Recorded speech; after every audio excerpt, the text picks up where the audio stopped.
Hold it. Can you guys hear now? Yeah, I can hear, but it won't let me into the video. Okay, we can hear you, Kevin. So, Counselor, yep. Okay, I can, yeah.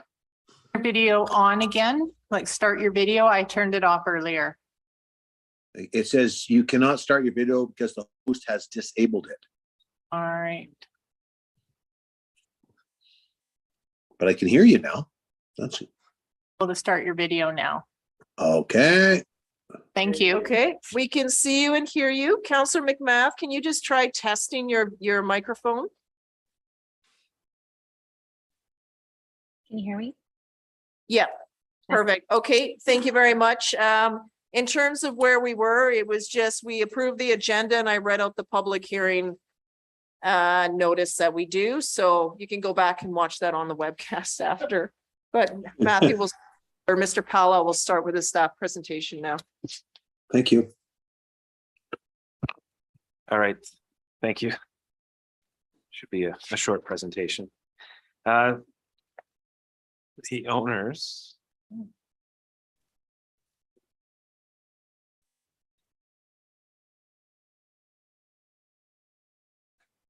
Thank you. So the owners of the property are initiating rezoning to 6519 Throop Road. And they're requesting to increase the size of the commercial C1 zoning and to or reorientate the parcel that is zoned currently C1.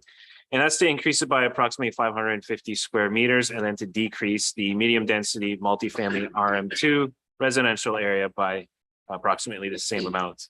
They'd like to develop a commercial node that's complementary to the residential development and allow for better traffic flow through the commercial portion of the property and help optimize parking.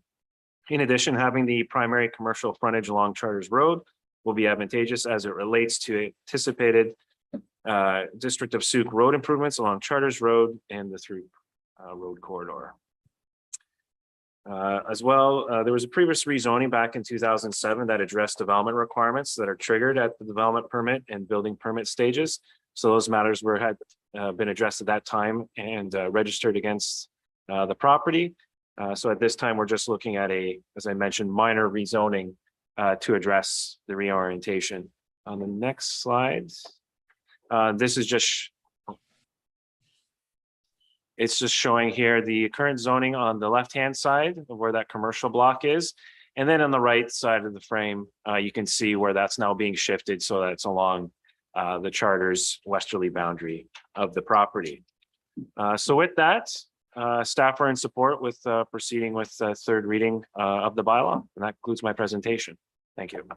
Thank you, Mr. Powell. I'll just ask council members if you have any questions for staff, questions about what is being proposed here. Councillor St. Pierre. I just want to confirm something. My understanding is that even with the commercial zoning, you can actually put residential. Is that correct? Through your worship to staff.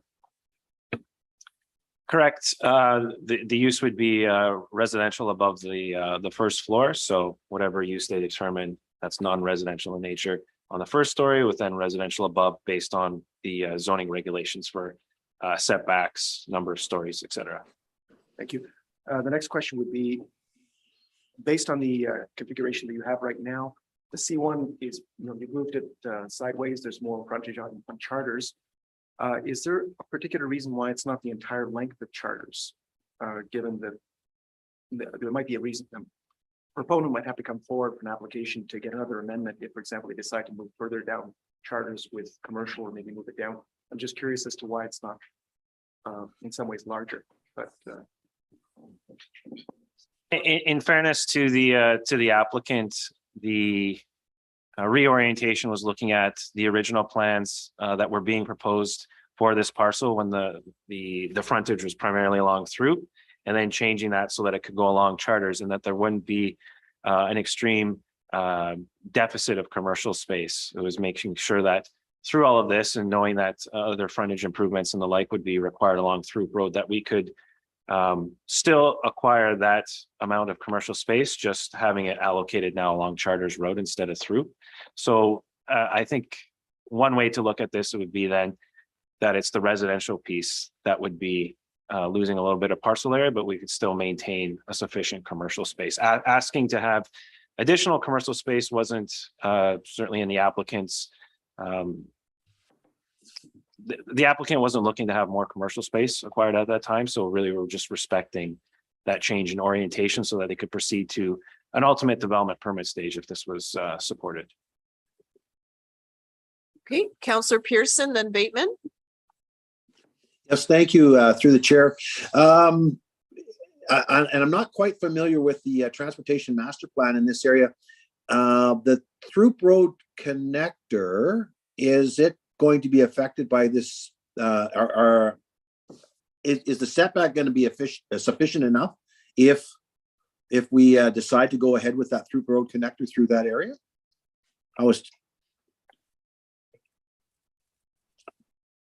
So through the referral process, our operations department considered the transportation master plan among other engineering documents, as well as our official community plan. And there was no concerns identified that would have an impact through this. So at this time, this will both assist with the overall future implementation of the transportation master plan, as well as allow the applicant to proceed to development permit stage. Okay, yeah, because I know that there was discussions with the excuse me, community association with the property that's adjacent off of Charters Road with the parking area with the community ballpark. And it seems to me that commercial zone that you've got identified there actually butts right up against the Throop Road there. So I'm just kind of a little bit curious about that. But if you've already had that referral, I have nothing else to say. Yeah, yes, that's correct. So through the referral process, our engineering team did analyze this and didn't raise any concerns. So this is coming forward to council with the recommendation of support from staff. Thank you. Counselor Bateman. Your worship, to Mr. Palau. I think the area in question, the neighborhood commercial, 2250 square meters. What is the lot coverage on that for actual building on that site? Sorry, the lot coverage for just the commercial, For the structures that would go on that on piece and the commercial block, Yeah. that piece there. For the C1 zone.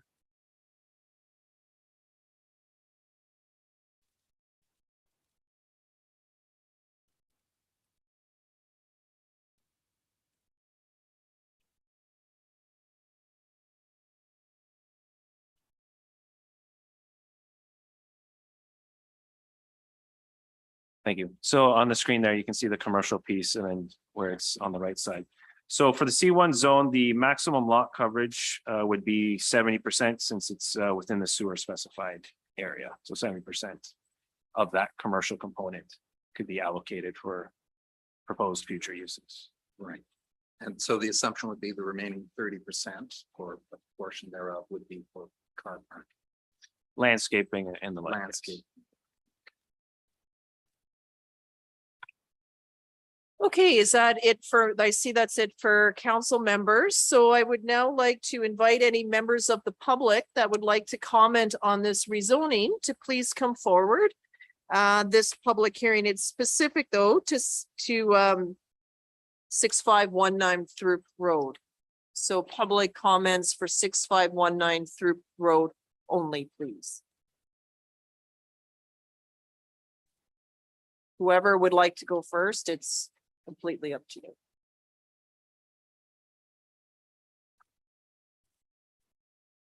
Okay, if you could please come to the microphone and turn it on, please, just on the base of where the stem is there.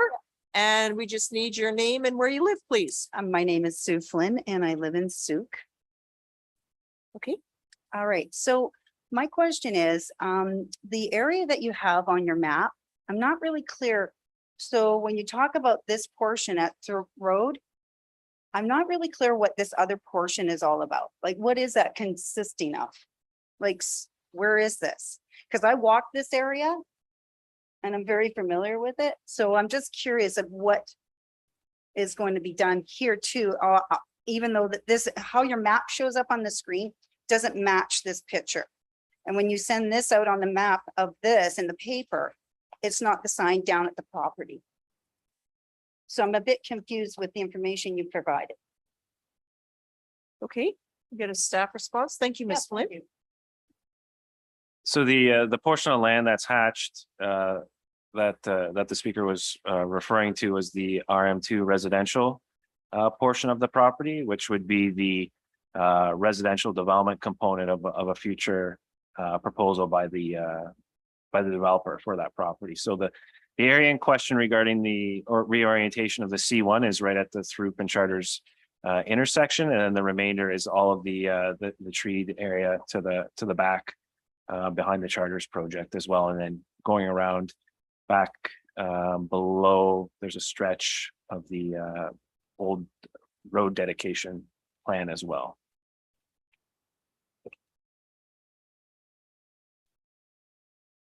Okay, other speakers this evening?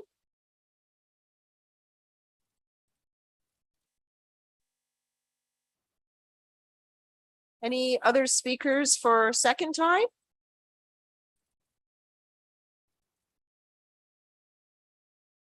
For a third and final time. This will be the only time. There'll be the last call for 6519 Throop Road. After that, the public hearing's closed and we can't receive any further public comment or info. Come right back up, Ms. Flynn. I don't knew it, then, so. You'll just need to reintroduce yourself, Okay, sorry. that's fine. Yeah. My name is Sue Flynn and I reside in Sue. Thank you. So I do have an issue about that property that we're talking about, around clearing the property. There's been other properties that have been cleared in Sue where they've chopped down all the damn trees, pardon me, and then they put in commercial like landscaping. What is that? What are we looking at here for, keeping green space in Sue? Okay, staff, do you want to talk a bit about the zoning in that process for Ms. Flynn? If the zoning that's being proposed here tonight is successful and is adopted, a development application could be considered by district staff regarding all considerations of the official community plan as well as the RM2 zoning. So we'll have the development permit area guidelines that talk about what should be preserved versus what can be developable. And then through that, they'll have a concept plan generally outlining how the site will be constructed for future residential uses.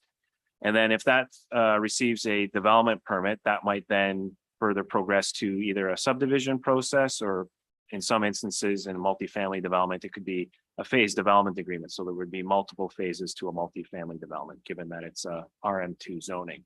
So that could be condos, apartment buildings, townhouses, or anything of the like that's within the RM2 zone. So we'll have a better idea through the development permit process what ultimately could be considered for approval based on the applicant's submission and referral process through district staff. But on this, is there, in terms of clearing the land, does this touch a riparian area? So is there a protected area in place on this property that we know of? There is an area to the south border of this property that's within a riparian area. So any proposal that comes in would need to have a riparian areas assessment completed in conjunction with provincial legislation. And then depending on what the streamside protection enhancement area is identified in that qualified environmental professionals report, that would have to be accepted by the province, communicated back to staff so that we could then factor in, is this X number of meters setback from that area before development could then be considered beyond that buffer area. So that would all be part of the review process with a development permit application. If that helps a little bit. Okay, Councillor St. Pierre. I hope Mr. Pello will correct me if I'm wrong, to your worship. I think that this might also address your question. At this point, the district doesn't have really the right to infringe on property rights of property owners. If someone owns a parcel of property within the district and they choose to basically cut down all the trees, that's their right in terms of their property rights. So that without a tree bylaw, and the community is very much divided on what that might look like and what it should be and so on and so forth, and the costs attached and whether or not it would actually help. So we're not going to get into that. But without that sort of bylaw in place, the district doesn't have the ability to tell developers or someone who owns a property, don't cut down the trees. So sadly, that would be another answer. Okay, please come up to the microphone.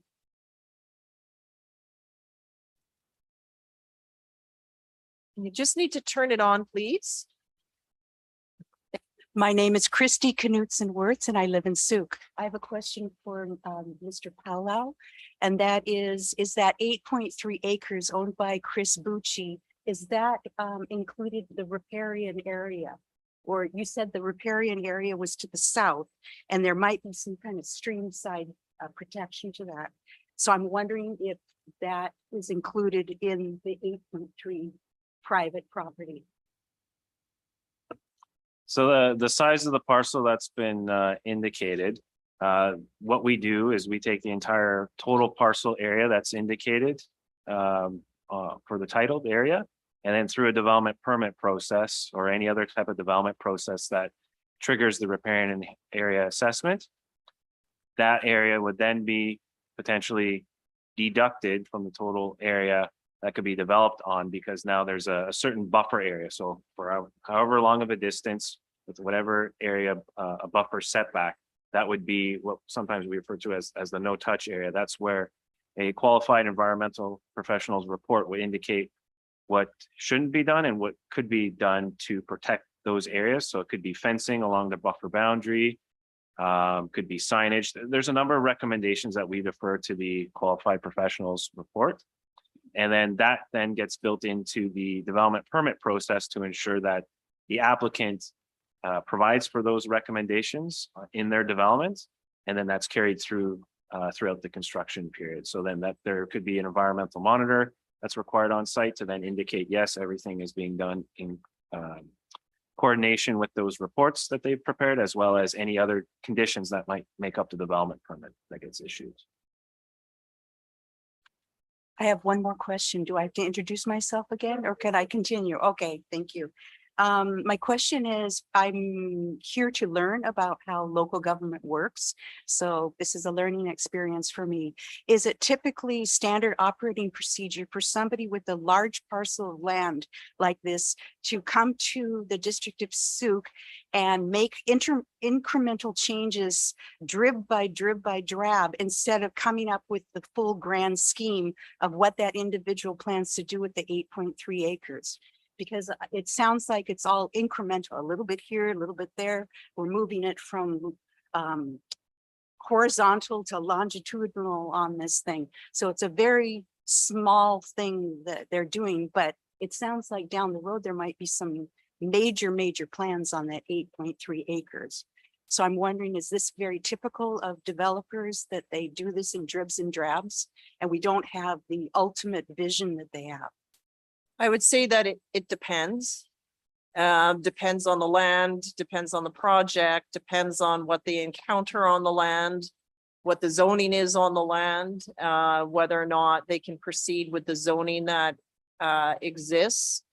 And then depending on maybe a variance may be needed. If the parking doesn't fit and the building doesn't fit, then you may be back for another piece because the zoning doesn't allow this use or that, or it's too big, or they need more height, or too narrow, or setback. So it really depends on, it depends on what it is. And then in some cases, if the zoning is already in place, then it may just be a development permit. And then we have a whole sort of list on when you need a development permit. But I would say in this case, it would, because of the size. So then, and then it would depend on whether or not staff have the ability to make that decision without it coming to council, in which case some things they do approve without it coming back to council. In this case, it probably would. And then we would see where things are at, because this is where I think sometimes what someone has as a vision may not necessarily fit on the land in question. So it's getting the two to match up to a place where it's doable. If that makes sense. I understand your answer. Thank you. Okay, so yeah, it will depend. Anything to add, Mr. Powell?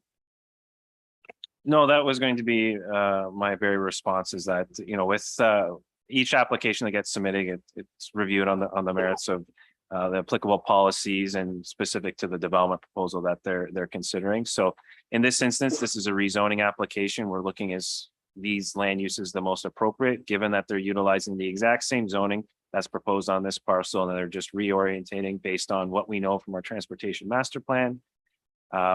the specific details of what we typically become familiar with as development goes through the process gets initiated then at the development permit stage where more detail will come forward. Yeah, but this public hearing is specific to just show where the commercial is changing. So it's not fully rezoning the whole parcel from one fully to something else. Can we just keep hearing from the public and members of council, and we'll just stay on what the intent is? Okay, welcome. Herb Haldane, Souk. I guess my question would be, given that this property was rezoned some time ago and the Local Government Act requires 5% park dedication, I don't see anywhere on the plan that shows this 5% park dedication for that property. Was there cash in lieu instead of 5% park dedication? Okay, thank you, Mr. Haldane. We'll get that answer. I have one more question. Okay, you stay there. Yeah. So in consideration of the parkland dedication, that would be a provision of subdivision. So those are elements that make up a preliminary layout assessment form that the approving officer issues to show that that subdivision has taken into consideration the 5% parkland dedication. In the past, we've had other bylaws in place and policies that talk about different amenities. So there could be amenity components that were considered as part of the rezoning. However, we don't have a robust amenities policy package that makes these requirements. That would be something that we would look to develop following the adoption of our new official community plan to then bring in those elements that the public is seeking through the development permit process. My other question would be, I'm a member of the community association and we were in deliberations at one point about lands on both sides of the road and through Broke Connector. So if the through Broke Connector goes through, we were told that if that happens, there would be a Parks and Trails dedication on between our property and this property in question here to be able to join a trail up so that I guess the kids can go to the arena and the soccer fields and so on through this trail system, because we'd be nixing the trail system that's in place now on through road component. Thank you. Thank you, Mr. Haldane. An answer, please. So similar to the transportation master plan, the Parks and Trails master plan speaks to where those trail connections can go.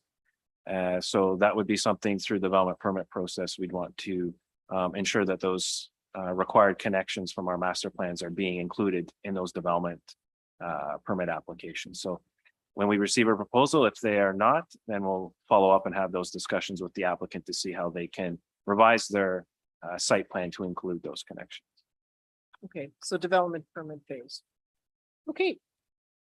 Any other comments from members of the public? I'll call for a third and final time. Come on up, please. My name is Sue Flynn and I reside in Souk. I'm new at this, so bear with me. So my question is, when you do your environmental report, is that public information when it comes back, when you have to make decisions? Does it come back to the public, or is it just you folks making that decision? So one example that a resident asked questions about and I was able to point to is the development next door to the district office. So in that staff report that came forward to council for the development permit, it had the environmental assessment within that report so that the public and as well council could see what they contain. And then through that, ensuring that the development permit that was issued also contained those conditions that were reflective of what was in that report. So that that information does get attached to the agenda in the staff report so the public can review that and make comment during the public input portion for those development permits that end up on the council agenda. Excellent. Thank you for that. Thank you. The answer is yes. You'll see, we get everything when the agendas get pushed out, which is usually the Thursday. You'll see all of it in there together when they're ready to come to us. Okay, thank you. Any final speakers on this item? Okay, so I will officially close the public input session or the public hearing portion. Thank you very much. And turn this back to council. So the recommendation is that council give third reading to the bylaw cited as zoning amendment bylaw number 868 600-92 2022. Do I have a mover? It's moved by Counselor Beddoes and seconded by Counselor St. Pierre. Would you like to speak to it, Counselor Beddoes? Yes, I would. We're at this point in time, we're just looking at that small commercial block. And we're just rejigging that, and my understanding, rejigging it because of the possible Fruit Road extension. The rest of that property is still zoned RM2, if I said right. So for the public's concern, what they can do in RM2 is very much defined. And the details of that come out in the larger plan. But if they want to put something bigger and better on that RM2 property, they'd have to come for a zoning change, and that's not in the works tonight. So the rest of the property is RM2, and we're only talking about the small portion that is commercial, and it hasn't changed a great deal from the original plan. So I will support that motion. Thank you. And Counselor St. Pierre? I strongly support actually having commercial nodes in neighborhoods so people can actually walk to the services and amenities that they need. This is one of the only ways that we can actually get to communities that actually do have active transportation, have trail networks that are used, have places for kids to go, and so on and so forth. I think having sufficient space in neighborhoods for commercial, which includes things like children's activities and so on and so forth, is critical to having good neighborhoods. So I hope we see more of this type of thing happening. Any members of council wish to comment? Counselor Bateman? Yeah. Voting in support of this. I was pleased to see the policy context for this application from the 2010 official community plan and the clear point about support limited small scale supported retail commercial nodes within residential areas. I also saw the next item is 4.6 health and quality of life. And I raised this during first reading and second reading.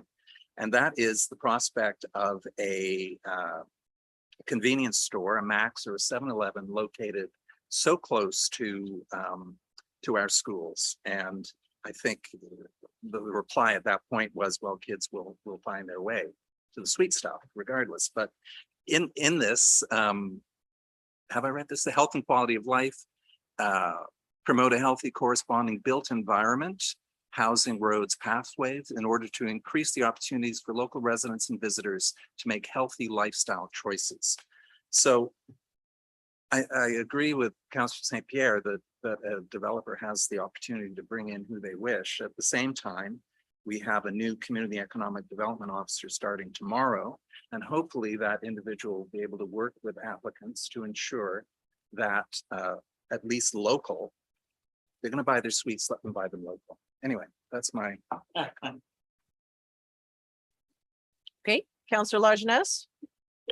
Yeah, I was just gonna say, another thing that can trigger incremental changes in zoning, et cetera, is a change in ownership. And that happens quite frequently. But yeah, I support this because I too believe that we need commercial nodes mixed in with residential so that kids can walk to the store and get a loaf of bread or a quart of milk or whatever it is. Well, I think it's for like any one of us could walk to the store, right? So anyway, I'm in support of this as well. So I'll call the question. I'm not seeing anything from anyone online. So you're both good there. So I'll call the question. All in favor, please. And none opposed. So that's unanimous. Thank you very much. Thank you everyone for participating. Next up is item 7. We have a block of minutes here. So it would be then that the following meeting minutes of council be adopted as circulated: September 26, 2022, regular council meeting, September 27th, 2022, special council meeting, October 3rd is a regular meeting, November 7th is the regular or an inaugural meeting. So looking for all these to be adopted as circulated. That's moved by Councillor Bateman, seconded by Councillor Lajeunesse. Any questions or corrections? Not one. Councillor Lajeunesse has his hand up though.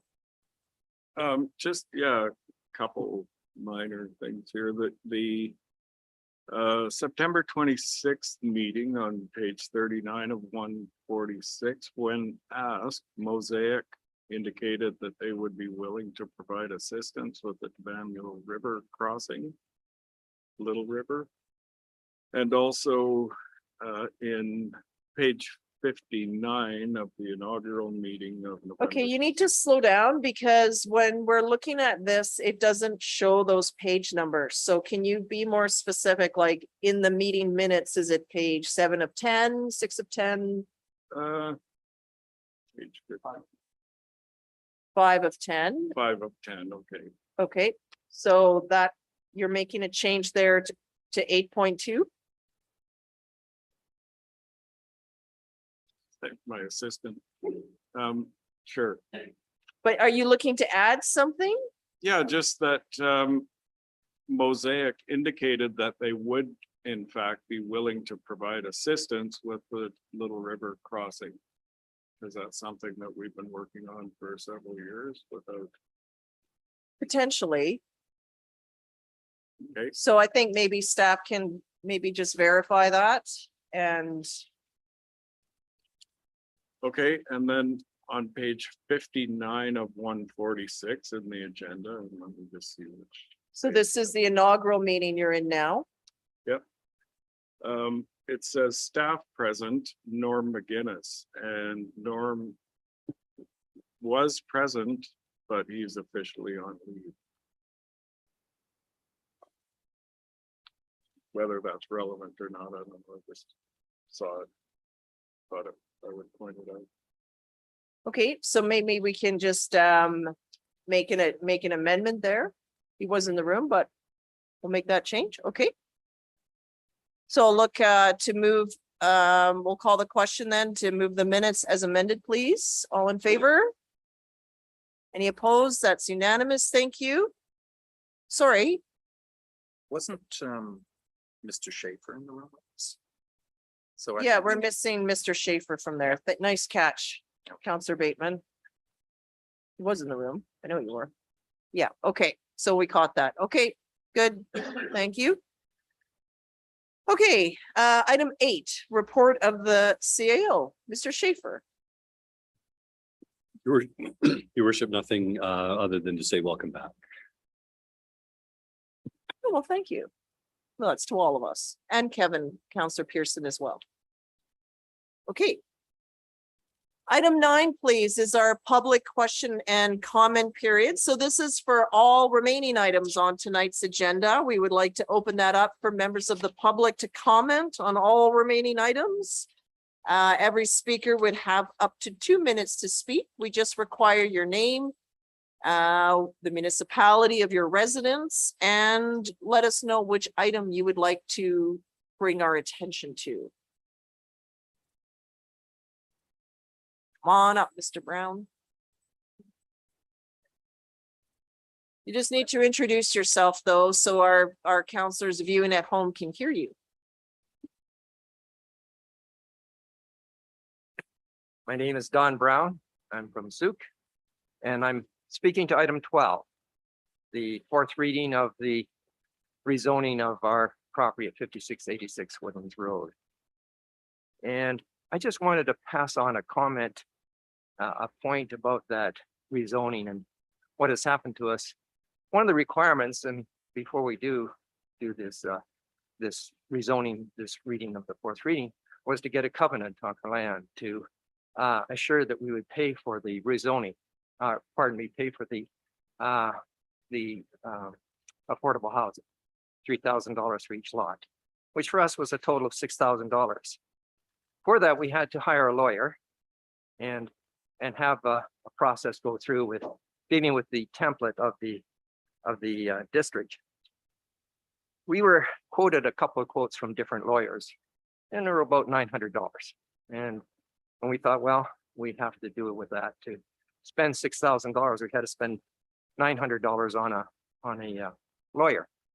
Well, our total bill was $2,245.99 to do that. And a major portion of that was going back and forth with the district in terms of clarification of the template, and then actually getting that covenant to take precedence over a $185,000 mortgage with Coast Capital. And that required a whole other negotiation as well, because we were asking for a covenant of $6,000 to take precedence over $185,000, which eventually meant that we had to re-register the mortgage with the land titles. So the total cost ended up being $2,245.99 to guarantee that we would give you $6,000. And I just like to say that, you know, it'd be nice if we got some kind of redress for that because it's completely unnecessary. And if not, I'd just like to ask council to really consider not asking anybody else ever to do this again. Thank you. Thank you for sharing that with us, Mr. Brown. Other members of the public wish to speak tonight? This is the only remaining time on tonight's agenda, just so you're aware.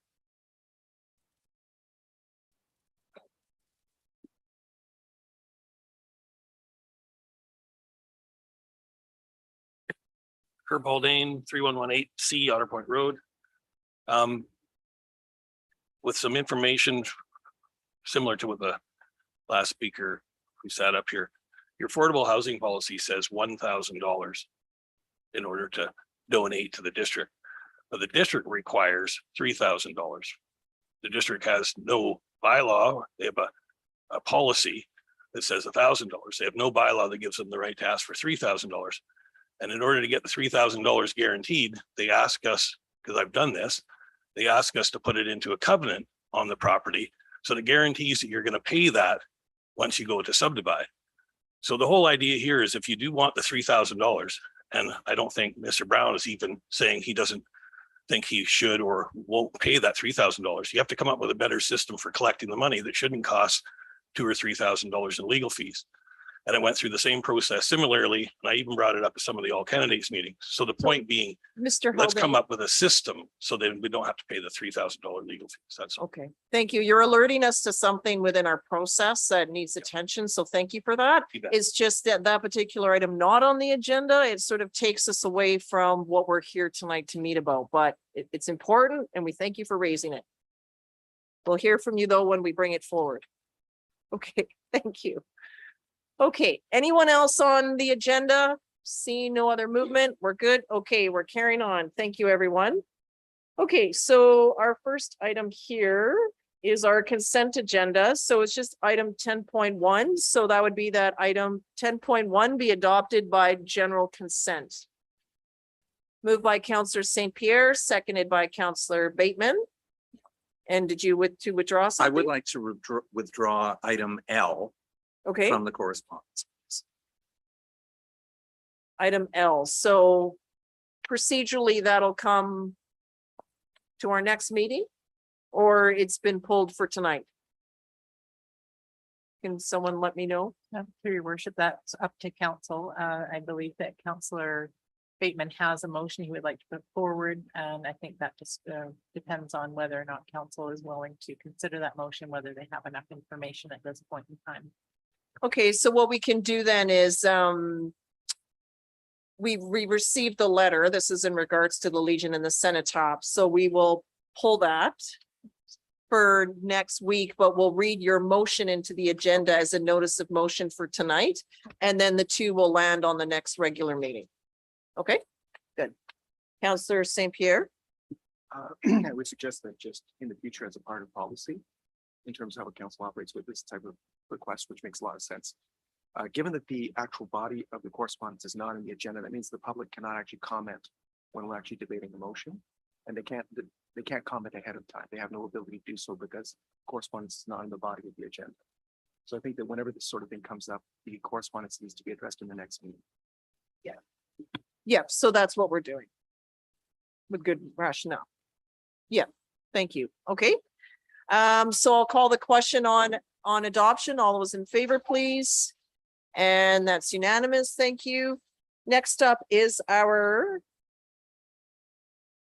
report section. So 11.1, which would be for 7023 East Road Trail Statutory Right-of-Way Covenants. Over to staff, please.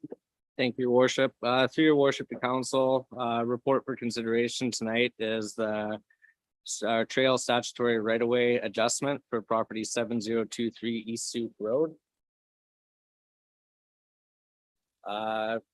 Map on the screen right now just shows the location in the square on the north end of the screen. It's north of the Silver Spray Cottage development.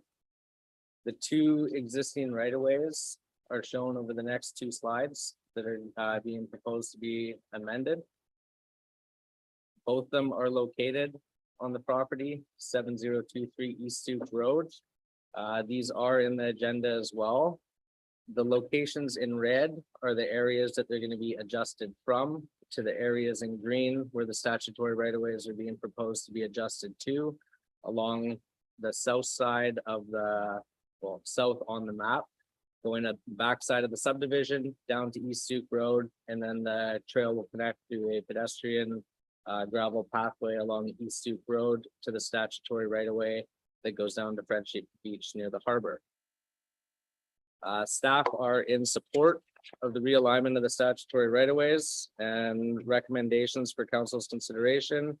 For council to approve the applicant's request to adjust the alignment of the statutory right-of-ways over 7023 East Sioux Road, and that council authorize staff to amend the statutory right-of-ways covenants registered over the title for 7023 East Sioux Road. Okay, thank you, Mr. Carter. Questions for staff from any members of council?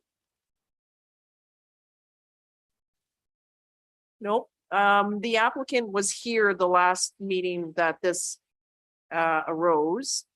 And then there's some back and forth. So I'm making the assumption that they knew that it was on tonight's agenda and not here to speak to it. So that's probably fine then.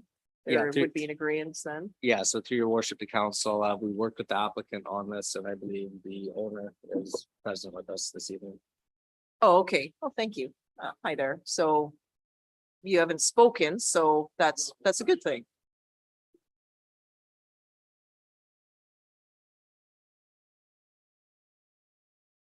Okay, so for those of you in at home, the owner is in the room and shared that they've met with staff and gone over it and it's here, so we're good to go.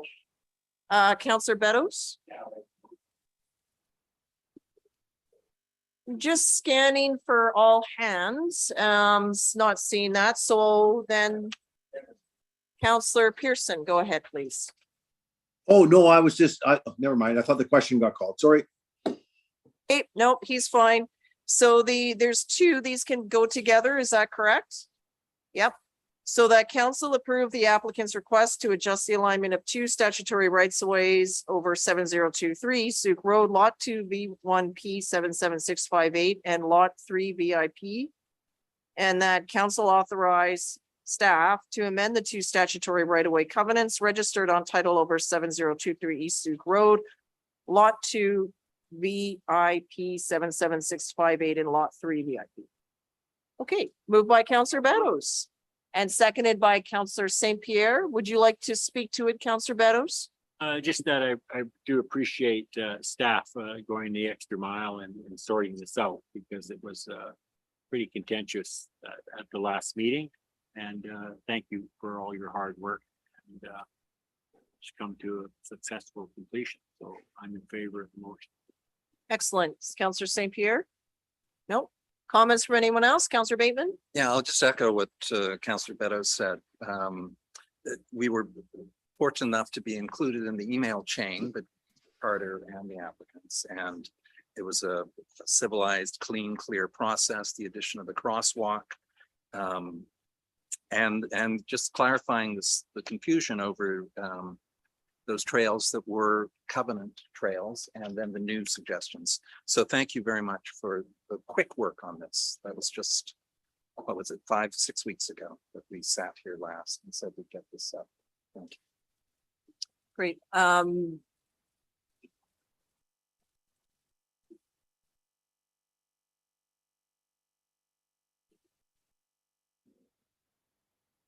Okay, well, I'm glad that it's here and we're getting support around the table. So thank you very much, sir. Okay, so that's been, any other comments from members of council? See none, I'll call the question. All in favor, please. Anyone opposed? That's none opposed, so that's unanimous. Thank you very much. Thank you, sir. And you're always welcome to stay with us for the rest of the meeting. All right, all right. Okay, so next up is 11.2, the 2022 general local election. There's a series of reports here. The recommendation is that the declaration of the official result for the 2022 general local election be received for information in accordance with the requirements of section 158 of the Local Government Act. Moved by Councillor St. Pierre, seconded by Councillor Lajeunesse. Any comments? Nothing? All those in favor then? Any opposed? That's unanimous. Thank you. Next up is our regular council meeting schedule, and this will be for 2023. So this has been set out. This will get advertised in the paper, so we'll have all of these dates set. There's also a calendar. If you require one, you probably have one, but if you require another, just reach out to staff and they'll get one for you, so you can put these all in your calendar. You'll note that we have 2 meetings scheduled in July, so that gives everyone August off. And we've added 2 for September. So even though we're away for UBCM, there's still regular council meetings to bookend that. And then we'll carry on through the rest of the year. The committee of the whole dates, I just have a question of those. This is like for regular council meetings. So do committee of the whole require the same sort of requirements to schedule? Through your worship, no, they do not. So our bylaw currently states that they can be held on the first and third Mondays of each month at 7 p.m. Our practice has been to typically hold them on the third Monday and the first as necessary. And then we, I believe, have 2 fifth Mondays of the month each year that we can also use, but those would be called as a special meeting. Okay. Thank you for that. So where I'm going with this is for those of you that were present for the inaugural meeting and heard my address when I spoke about Municipal Monday, is looking at ways just to increase participation with the public and also to promote and share more of the work that we're doing. So what does that look like exactly? And it's probably the one element of my speech that actually drew the most response from the audience. So that's why I figured that I was onto something with this, even though I didn't say a lot about it. But in part, for council members in particular, we're all appointed to various boards, commissions, external liaison, and so forth, of which there's a lot of work that you do representing our community externally. However, the opportunity to share about what work you are doing or to bring items of note often gets lost in the regular meeting. As our night flows, mental capacity starts to slow as it gets late.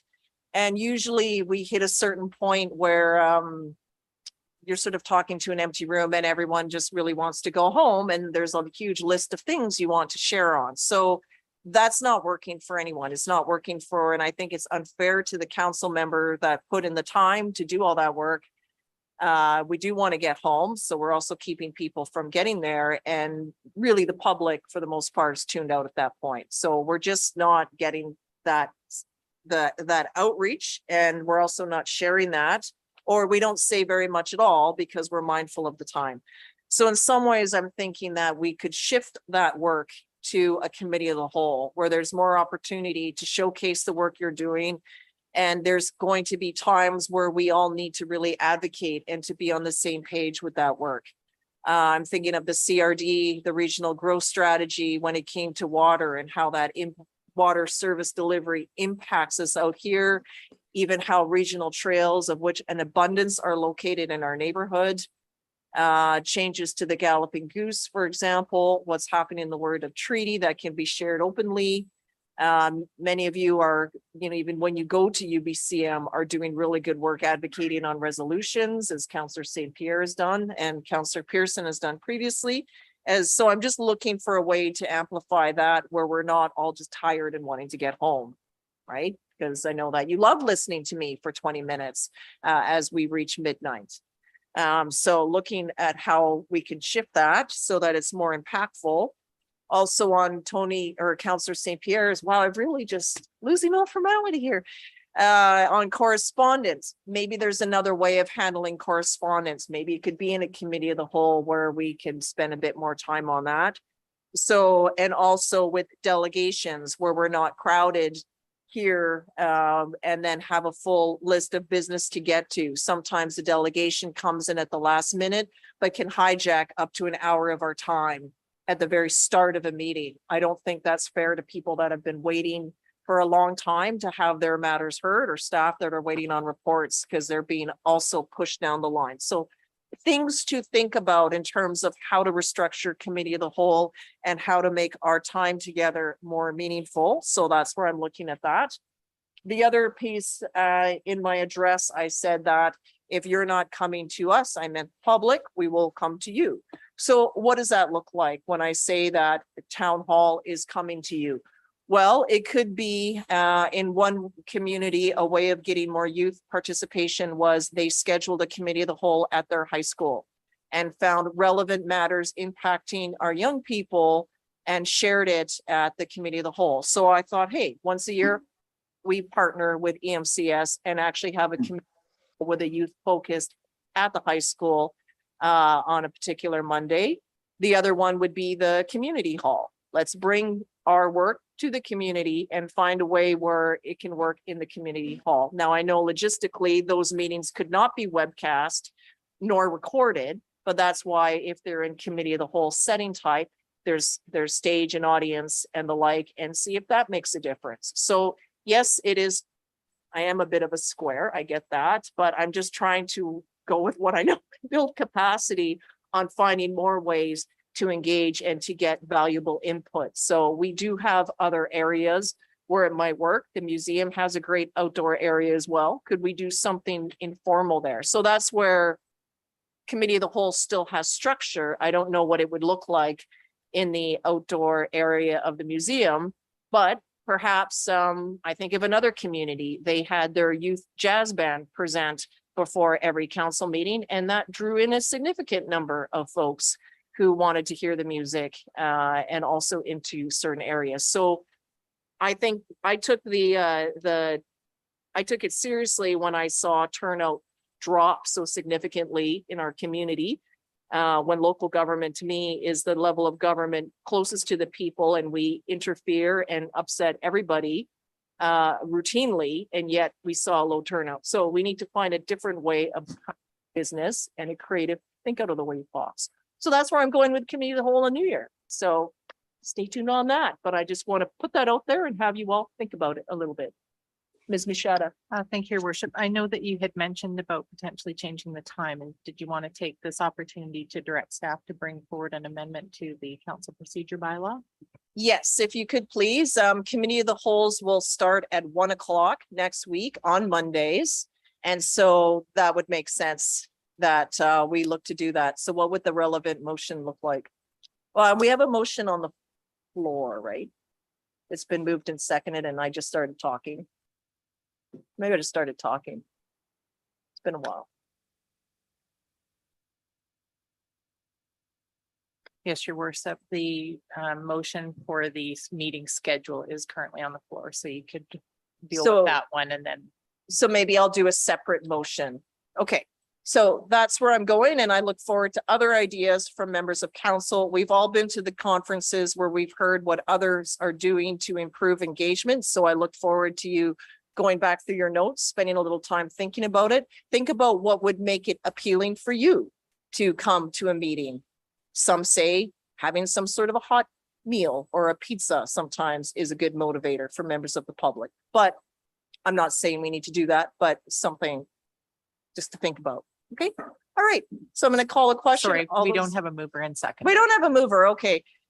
So how about the council approve the 2023 regular council meeting schedule as follows with all the dates as noted, and to also direct staff to bring forward an amendment to change the time of committee of the wholes to 1 p.m. Is that okay? Yeah, so that's all in Councillor Bateman's motion, seconded by Councillor St. Pierre. All good? Excellent. All those in favor? That's unanimous. Thank you. Okay, next up is deputy mayor appointments, 11.4. So this here will be then that council appoint the following deputy mayors for 2023. January, February is Councillor Bateman, March, April, Councillor St. Pierre, May, June, Councillor Lajeunesse, July, August, Councillor Pearson, September, October, Councillor McMath, November, December, Councillor Beddoes. I know that it's early to think all of next year, but if your plans change, we can look at switching months as needed. So it's just important that both the mayor and deputy mayor, as best as we can, not be absent at the same time. So a mover, please, by Councillor Lajeunesse, seconded by Councillor St. Pierre. All those in favor? And that's unanimous. Thank you. Okay, item 12, we're heading into our bylaw section here. So first up is 12.1 for 5686 Woodlands Road. And that is that council adopt the bylaw cited as zoning amendment bylaw number 844699-91, 2022. Moved by Councillor. Oh, Me too. right, okay, just a moment. Councillor Bateman and Councillor Lajeunesse have previously declared a conflict, so they must leave the room. Thank you for that. We still have quorum as we have two others online.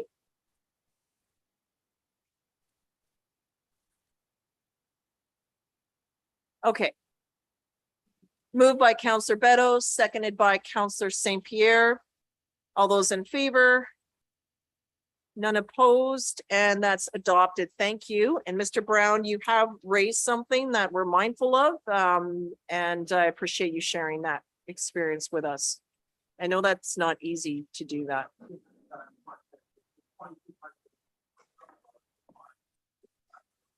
Okay, thank you, Mr. Brown. Okay, and we have the other counselors returning. Okay. That was healthy deliberations. Okay. 12.2 is a zoning amendment, bylaw number 871, additional permitted uses to service commercial C3 zone. So this matter has been before us in the previous term, and staff have brought something forward here. I'll just turn it over to us for the, or to staff for the presentation. Thank you. So this is returning back to council tonight as it formed a motion on October 3rd of this year regarding looking into other opportunities to support businesses within the town center and the community as a whole. So based on that, staff have looked at our zoning bylaw, specifically the commercial zones, and came to the conclusion that the C3 zone was geared towards automobile associated uses. However, when we looked at a number of uses that we thought would be a benefit throughout the community, uses such as a restaurant, a retail use, office, health services, or personal services, we noted that only the restaurant was included within the C3 zone and felt that there would be benefit from proposing an amendment to include the retail and office uses as permitted uses, because they're currently accessory uses in the C3 zone, and include the health services and personal services as well as permitted uses. This would create more economic diversity and support within our community, and it would potentially allow for the removal of the rezoning stage so that prospective businesses wanting to locate into Souk, or potentially existing businesses that need to relocate into larger spaces, could utilize the C3 zone as a potential opportunity. So we currently have 13 parcels that are zoned C3 within the district. 6 of those parcels are within the town center, which is our primary area of focus for more commercial activity, as well as 5 parcels that are outside of the town center but adjacent to the highway, and then 2 parcels that are located within the Kaltassin area. So based on this analysis and potential options that could be considered, Of the four options, one being to rezone the property of the property owner that came forward at the last meeting on October 3rd. That would need to be an applicant initiated process. Or to have them consider another zoning amendment, which would just allow for a specific use to be included, or the consideration of the temporary use permit. So all three of those that I just mentioned would be applicant initiated process. One option that the district could initiate was a zoning amendment to include in the C3 zone those uses that I had mentioned. So retail, office, health services, and personal services. So before you tonight, for consideration is a first and second reading bylaw for those uses to be included into C3. So with that, I'll conclude my presentation and allow the amendment before, the zoning bylaw amendment before. Thank you, Mr. Powell. I appreciate this coming forward tonight and just with the solutions that are outlined here and the options. Questions for staff? So there's one that I have, but I'll go to Councillor Pearson first. Go ahead, please. Thank you. And I like the option and I appreciate the work that staff has done through the chair. The staff has done on this. My question through the chair to staff, under the Local Government Act, you heard me talk about this before, is that we have the ability to, however, in the exact wording under the Local Government Act says, however, the hearing can be waived where an official community plan has been adopted and a proposed zoning bylaw is consistent with the official community plan. Now, we have an old, the 2010 official community plan. So because this is in the general interest of in my opinion, economic development, adding a use gives more options. Is that something that my fellow councillors would consider waiving the public hearing? And through the chair to staff, is there any kind of downfall to that, waiving the public hearing, which means we could actually go to third reading tonight?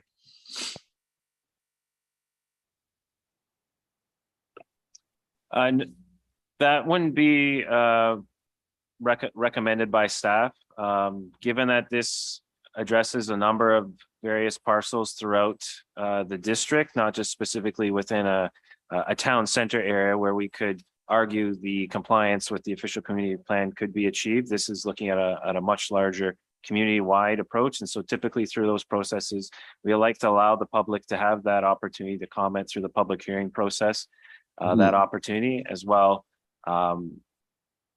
Through that process, following the public hearing, we could then go towards considering third reading and adoption of that bylaw. So. Okay, thank you. I just, because I mean, to me personally, if there's only 13 properties that have been identified as C3 in the entire district, and we're adding a use to, that would be 7 outside of the town core. I think, would that not, in my opinion, I think that would be, my humble opinion, that would be consistent with the official community plan, but I don't know. And I appreciate, through the chair, I appreciate staff's comments. Thank you.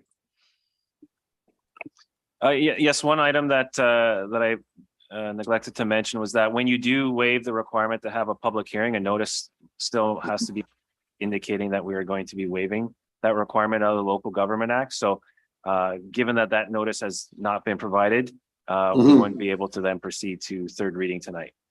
No, okay, I understand that. Okay, just on that note on not sending out letters because there's only 13, I argue that we should send out the letters to the 13 property holders, because unless they're then reading everything in the Sooke News Mirror, they may not know that this is happening at all. Right? Like you wouldn't know. Through your worship, it's not the 13 properties. If we are going to do notification in accordance with our development procedure bylaw, it would be all of the surrounding properties within a 100-meter radius of those 13 properties. Okay, so it's not to the 13, it's No. all in the radius around the 13. Correct. Okay. Would be considerably more than 13. I would then just maybe recommend, is there some way of putting out a media release to say, just to indicate that we're looking, because we know there's minimal retail space available and we have a number of businesses that are always looking to expand operations, just something to indicate that we hear you and we're looking for outside the box solutions. And here's one that our staff has identified to bring those local employment opportunities closer to home. Just something, I mean, obviously we have people more capable of writing, but just to grab attention rather than just what our typical notice, our typical legislative notice.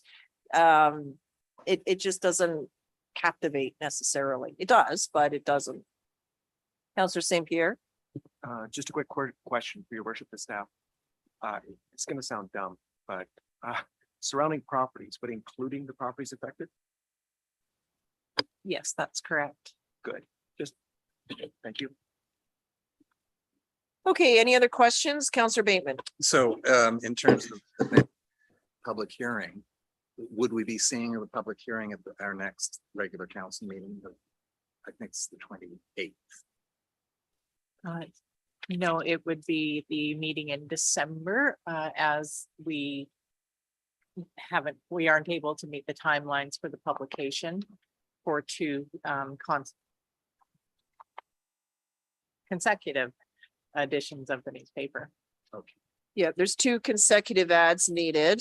But the one piece is after the public hearing is closed, council could adopt the bylaw that same night. So then we wouldn't need to wait for another regular council meeting, which would push into January. That's correct, right? I believe, Mr. Powell can correct me if I'm wrong, but we will need to have Ministry of Transportation approval as the affected properties abut or are within the 400-meter radius of the provincial highway. But we can ask for pre-approval on that so that it can, as long as they give it to us, we can give it adoption on the same night as the public hearing. Okay, we should send them the media release too, just so they realize that, you know, we're trying to get fewer vehicles off the road. So maybe that would help them send a reply faster. Just so we're not waiting while we're trying to do things in our community and other partners. Gee, I sound impatient. Okay. So I'll move on to the recommendation here, and that is that council give first and second reading to zoning amendment bylaw number 871 600-93 2022 to amend the service commercial C3 zone to remove retail and office use as an accessory use and to add health services, office, personal services, and retail to permitted uses.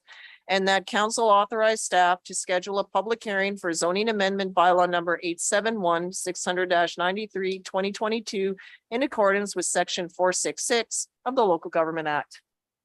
Moved by Councillor St. Pierre, seconded by Councillor Lajeunesse. Any other questions? I read a lot to children, if you're wondering why I sometimes change my tone. It just happens. All those in favor?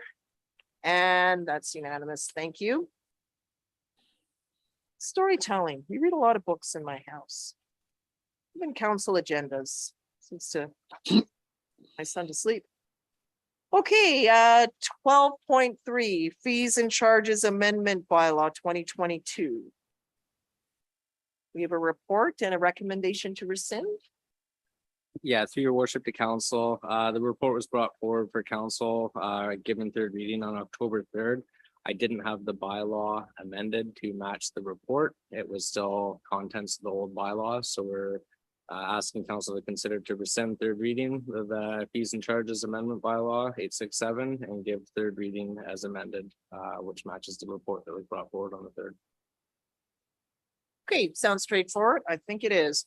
So that council rescind, or did you have a question? No. Okay, so I will come to you.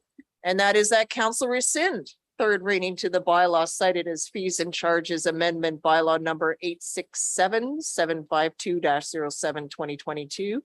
And that council gives third reading as amended to the fees and charges amendment bylaw number 867 752-07 2022. And that's moved by Counselor Bateman and seconded by Counselor St. Pierre. Okay. Comments? Straightforward, none? Well, thanks Okay. for owning up. Yes. Thank you. Busted. Okay, all those in favor? And that's unanimous. Thank you very much. Thank you, Mr. Carter.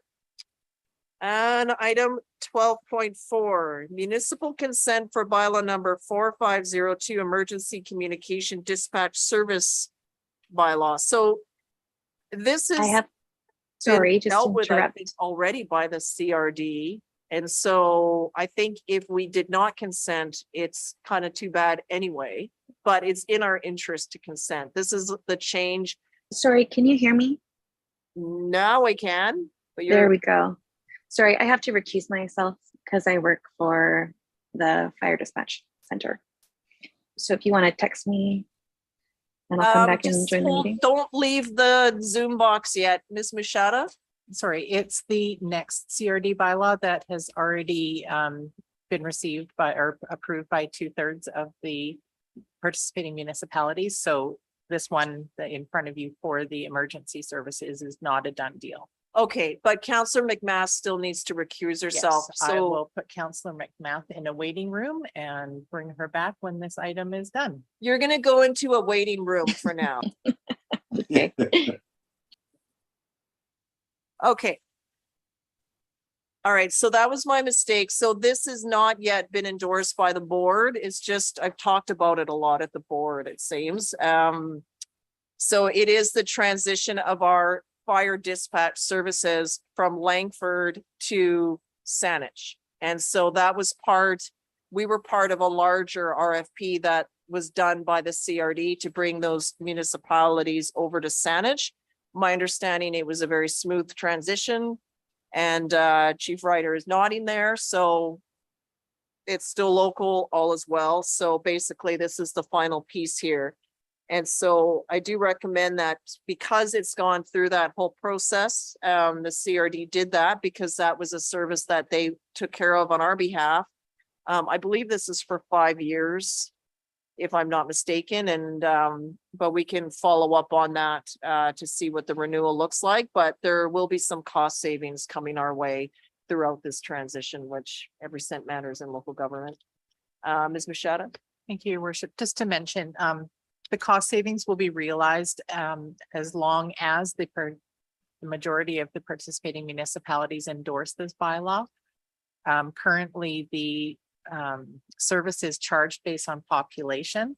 And starting January 2023, as long as this is approved, the billing will start to be done based on the calls for service in those municipalities. And that's where we expect to see those cost savings come through.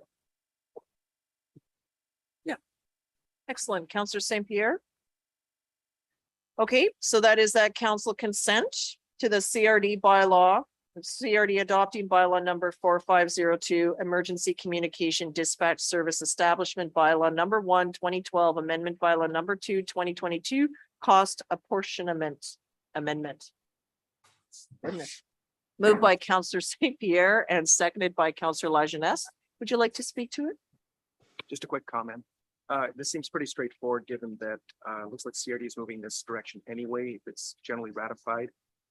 We don't have much choice, and on top of that, it looks to save us around $85,000 in tax revenues that we don't have to spend there over a period of 5 years, which sounds great. So. Great, thank you. Counselor Lajeunesse, anything? Anything from anyone else? It was quite a process at the board, but it's worked out fine. So let's roll ahead. All right, all those in favor? Any opposed? None opposed? That's unanimous. Thank you. So now we can have Counselor McMath return to the main Zoom box or Teams box or whatever Zoom virtual box it may be. Combination of the two, I think.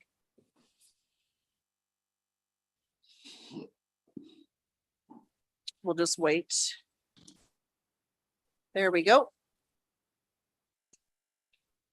Counselor McMath, welcome back. Very dark. Can you hear us though? I can hear you. Excellent.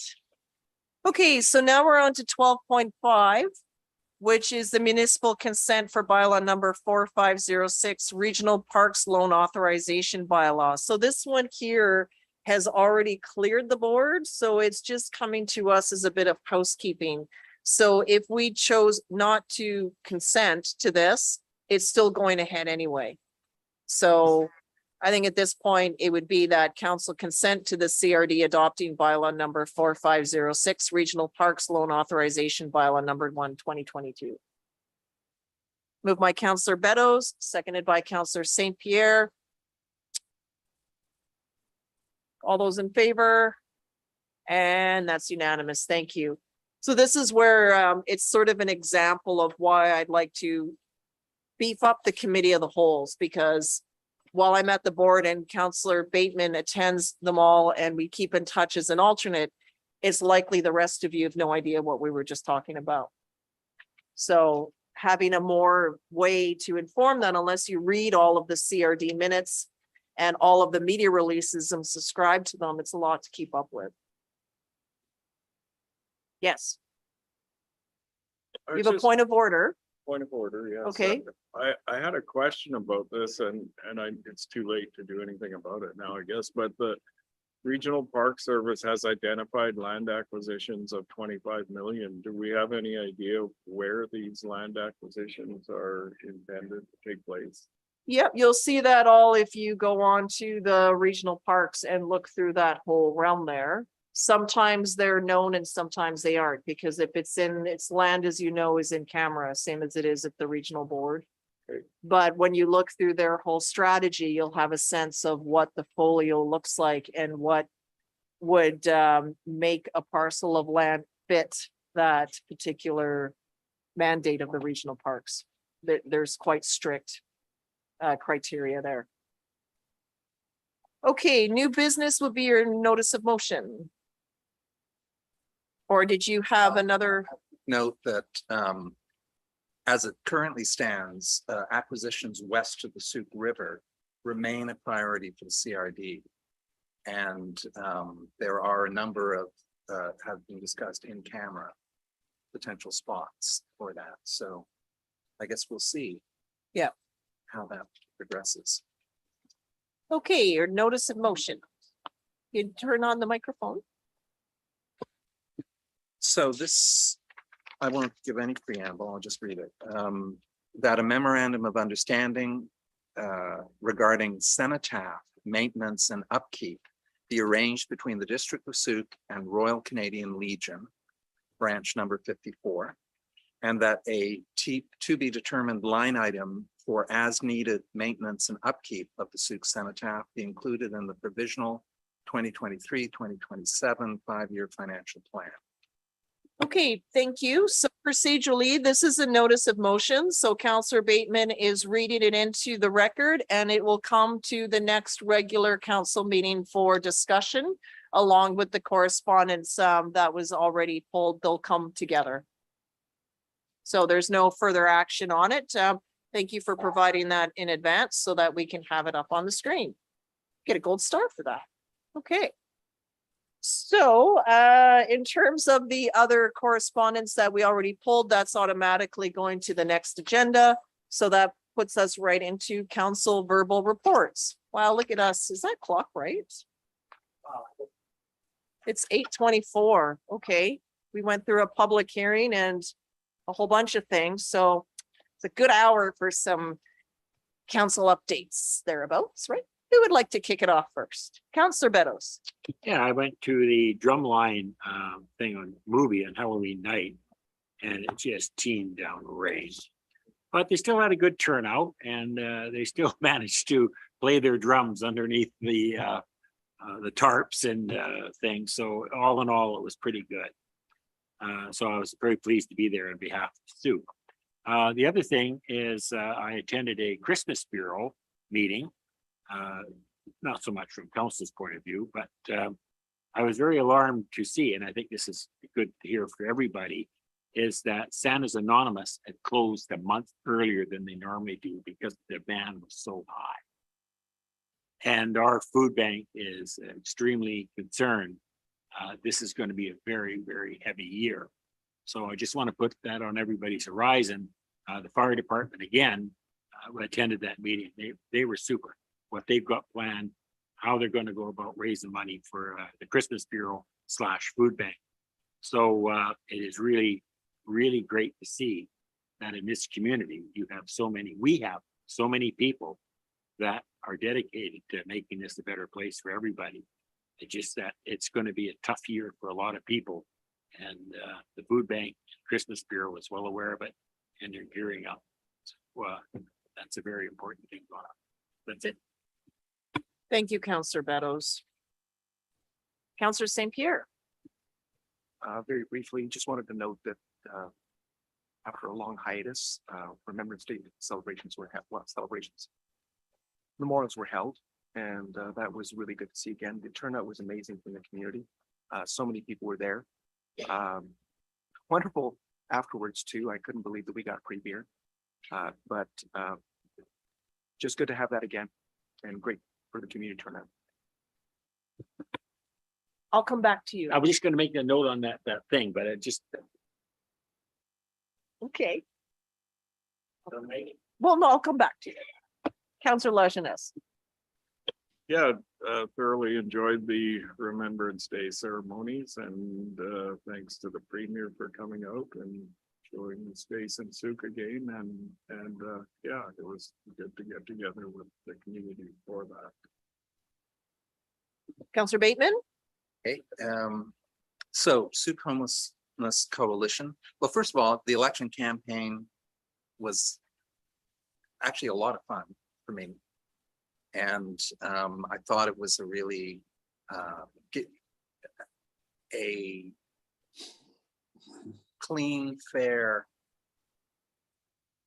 good example of democracy in action. So I know we didn't have a great turnout, but we were not alone in this. Oak Bay was down 20 points on its 2018 turnout. Sydney was down similar. We were down about 12 to 14. So I think Municipal Mondays will be fun. And in fact, the Souk Homeless Coalition has booked a committee of the whole presentation for January 16th. And 3 members from our working group will present the strategic plan that the coalition's come up with. There was on election day, there was Souk Shelter Society presented a face-to-face with stigma workshop at the Baptist Church.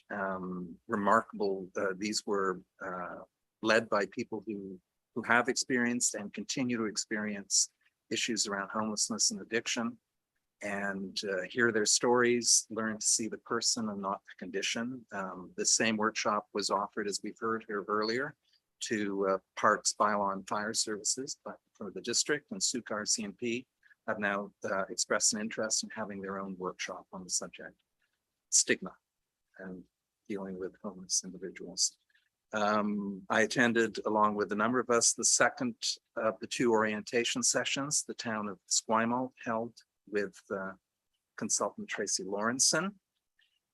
Again, always bring beginner's mind to these things, and so much I don't know. I need to learn.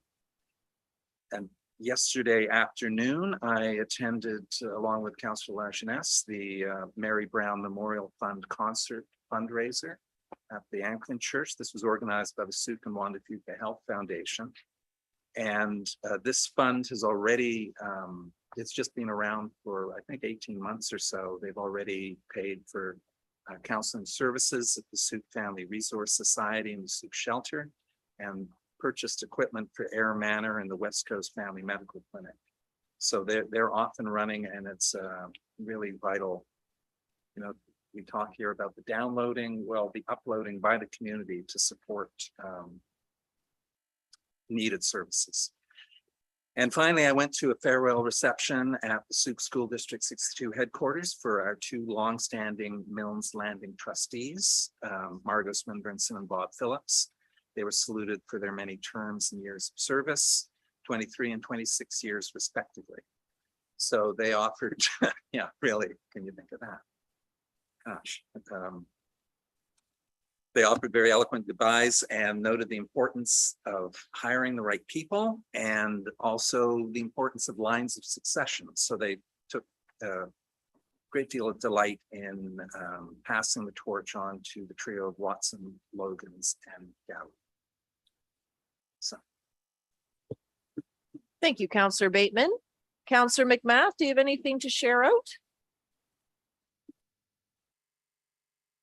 Okay, Counselor Pearson, any updates to share? A couple of things. I did attend the council orientation sessions hosted by Esquimalt. Found them both interesting. I think that's the third time that I've attended those. So always something to learn. Always appreciate Miss Lawrenson's presentation and the message of positivity that she brings along with that. Looking forward to working with her. I've already done my survey with her. Interesting note, I was away, as you guys know, for two exciting events. Down here, it's called Veterans Day. I wore my poppy, so I was identified very easily by many people as a Canadian, and lots of Canadians who are wintering here also wore their poppies. And so we had that commonality and there. And the second most interesting event that we can all appreciate after our recent election is the midterm elections that took place in the US while I was here.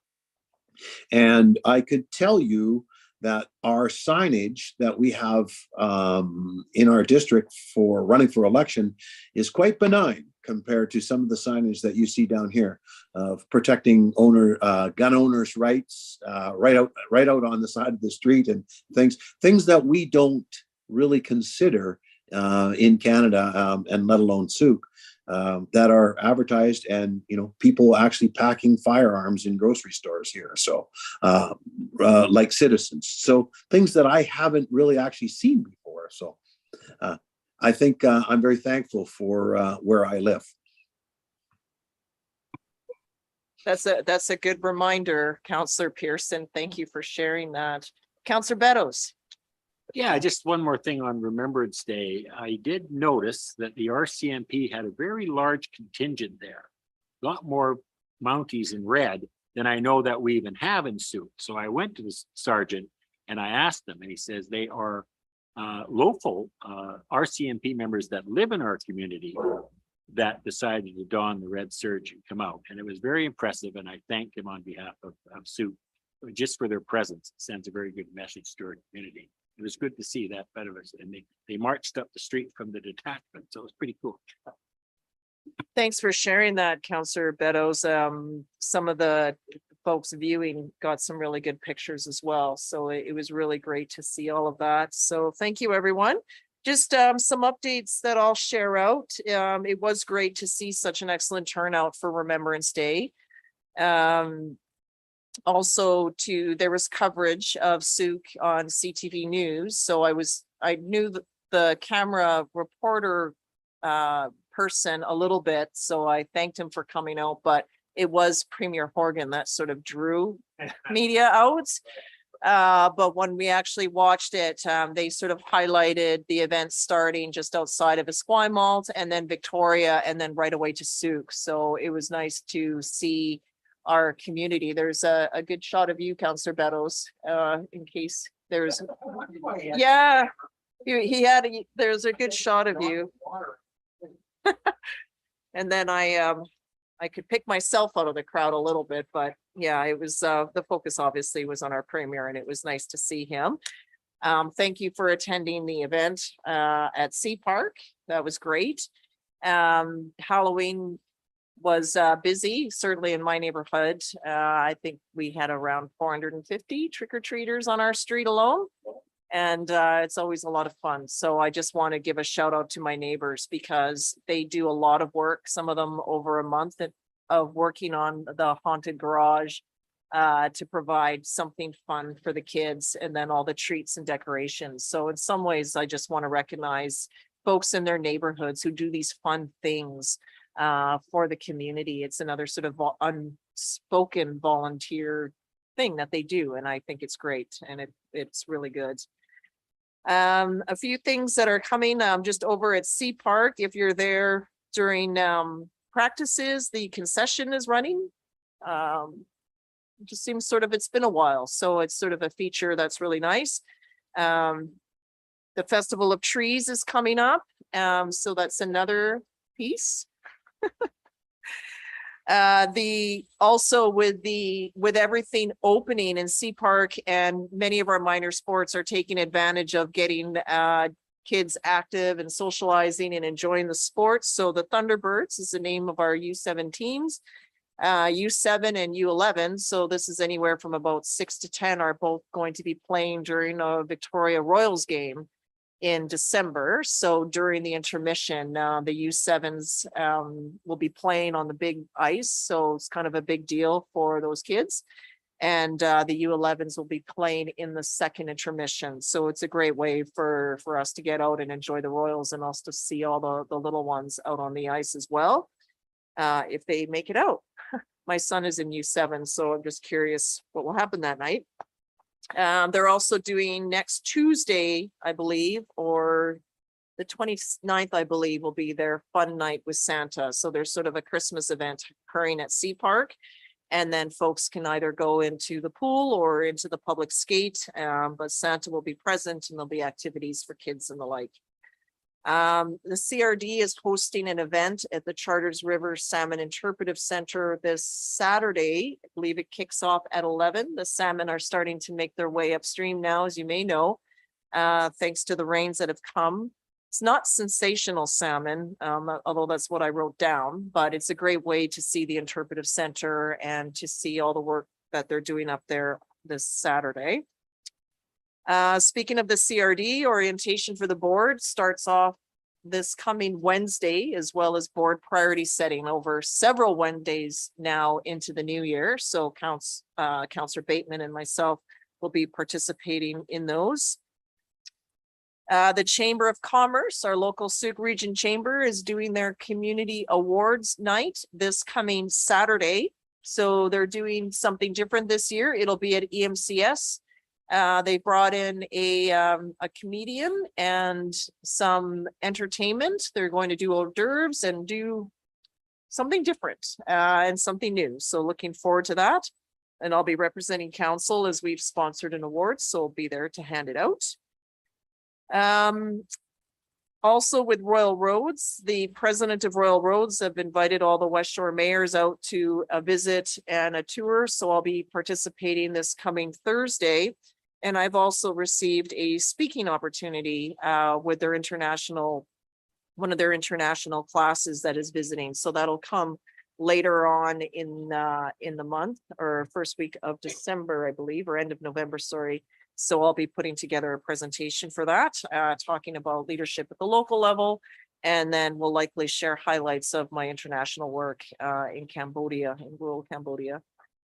I'm also in contact with the United Way. As you may know, the United Way supports many of our organizations here in Sauk, so it's an opportunity just to check in on what's happening. So when that date is set, I'll circulate that out to see if anyone else from council would like to attend. Councillor Bateman has agreed to help me with the healthcare file. It's advancing quickly and there's a lot of moving parts. And so it just helps to have 4 ears instead of 2 and a very capable brain on hand for all the various pieces that comes out in the world of health, the acronyms and everything else. So between us, we have 8 eyes and 4 ears and a lot of moving parts to handle. So thank you for that. And also, you may know that I'm a member of the Local Government Leadership Academy as one of the directors there. So we're putting together the program for the elected officials seminar, which will kick off in February, I believe. And then it'll be every year returning to Richmond after that. So this is continuing education for folks that are elected. And as a lifelong learner, it's something that I value every year. I look forward to, and I am delighted to be part of the LGLB board in terms of putting something, a remarkable program together. So I know that some of you will be away, but for those of you that can, I highly recommend that you attend it. This is usually held in Tainamara, but because of the renovations they're doing, the venue has shifted to Nanaimo, and it's being duly hosted by all area associations within the province. There's 5 of them. And then it'll go back to the same one every year. Lastly, council is participating in the Santa Parade, and we're going to do better than last year. So that doesn't say a lot because we haven't done much but walk and wave, but we got a plan together, and yeah, I think it's important to connect and to be visible and to have fun. It's a very fun parade. I always take the Remembrance Day one very serious, you know, about marching. It's a solemn event, as it should be. When I put the wreath down, I just think every year, I suppose as being a mom now, it just makes me almost cry when you think of all the sons and daughters that left and the parents that supported them as they went away and didn't return home. So it's quite moving when you put it into perspective that way. But over to the Santa Parade, it's a fun way to kick off the holidays. So stay tuned on that. So that will conclude all of my rambles. I wrote down clean and fair on the election. I also wrote down a bit boring from my take. That was, I found it so in a way. I didn't have any major media coming out. There wasn't any major debate opportunities. It was late, and it was late for folks to get out. And so there's all sorts of pieces which we can keep analyzing over that, but that was sort of like, wow, it's rather quiet. So let's shake it up next time, right? No dull campaign to be had in Souk. That would be weird. Okay, so on that note, that brings us to the agenda of the agenda. We have 4 people in the audience, which is excellent because when I think back a year ago, there was nobody still in the room with us. So thank you for being with us tonight. For the 2 of you that are away, we wish you well. Have a great time. I don't want to hear too much about it. And if I complain, it's because I'm envious. So just keep that in perspective. But safe travels home. Really looking forward to us all being together in the room.